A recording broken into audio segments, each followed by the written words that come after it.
Now we will be creating a sample customer and going then to SD configuration. So in order to create customer, we need to have the first thing to be used is account group, so that it will determine our screens for us and the fields for us. I am entering my sales area and company code. The assignment will what we call number range will be internal for us. So I am creating Shri sub TV customer and search term as sub IDAS customer in Frankfurt DG, and let's try to save it. It says I need to enter required fields. As you see, we have given for company code data a required field as terms of payment. So I would be saying within 45 unit I will be giving a reconciliation account that will be used in our GL account determination.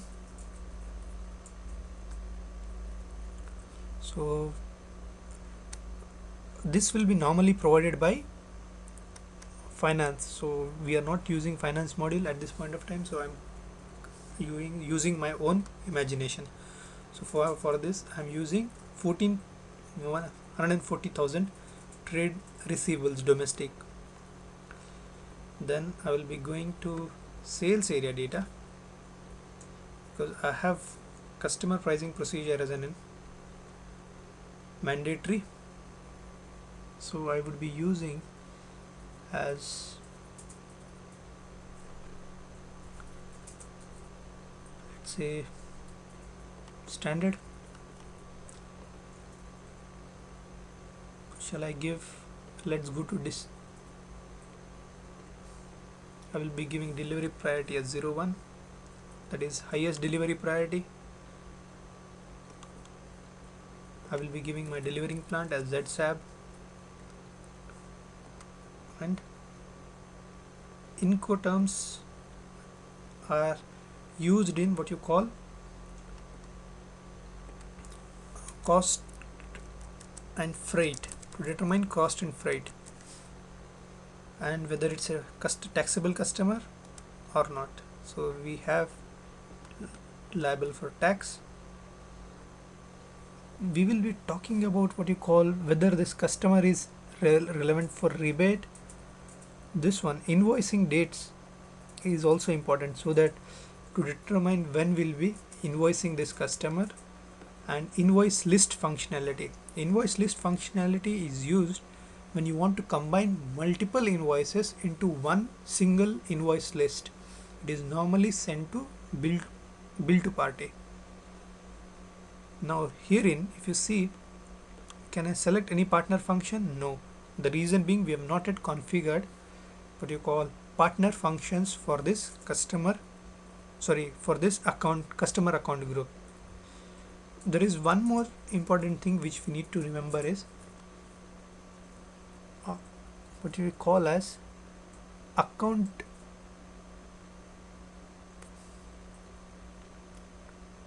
customer fact sheet, customer class.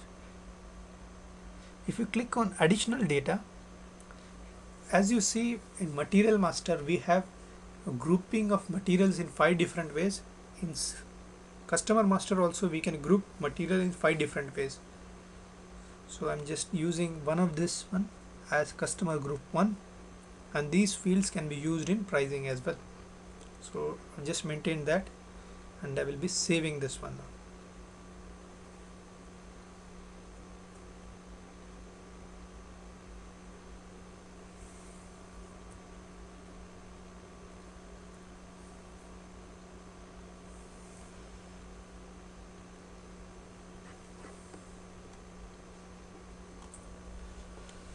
Now we have defined a sample customer. Now we will go back to customizing, wherein we will be defining master data from the perspective of customizing. So the first and most important is define common distribution channel. If you click on this tree, and let's directly go to ZSAB, what it is trying to say is, if you have, say, for a given sales area, or if you have, say, 10 distribution channels for one sales organization, it would be far easier to have one reference distribution channel and maintain all the data with respect to pricing conditions as well as customer and material data for just one sales or for one distribution channel, and that gets referred or copied to all other 9 distribution channels. That's why we use referencing. Essentially what you do is, though you have 10 different combinations for sales organization distribution channels, but you would be creating master data just for one reference sales organization and distribution channel. So that is what we have done here.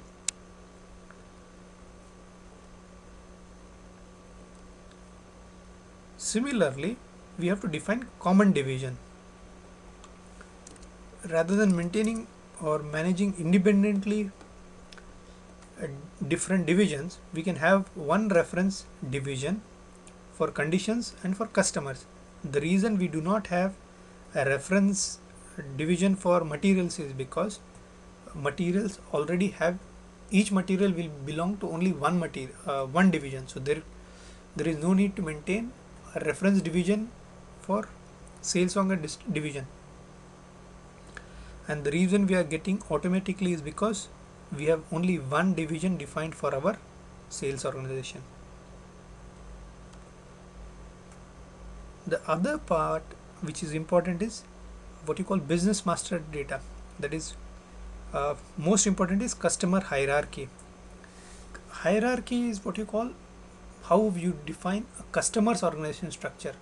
Like, where does one customer fit into their own organizational structure? For example, if we have a Tesco as our customer, and Tesco head office will be our main customer at hierarchy level, say 1, and Tesco, say, regional or Tesco extra at any high street would be like level 2 or level 3. So we can have level 1, level 2, level 3, and you can use this hierarchy for what you call for pricing.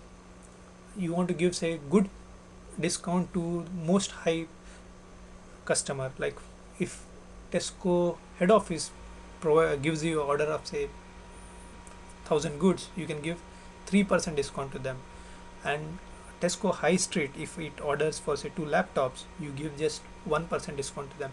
So hierarchy types are used for pricing and statistical purpose. So first you define an hierarchy type, then assign an account group to those hierarchy types, assign a sales area to that hierarchy type, and assign the document type for that as hierarchy types. We are not using in our test system hierarchy types, hence I am not going in detail, but just on theoretical perspective I am saying hierarchy types are used for structural view of customers organization, and you need to assign them exactly as you assign to what you call a customer. So you have to assign them to account groups, sales area, and for document types as well. Thank you.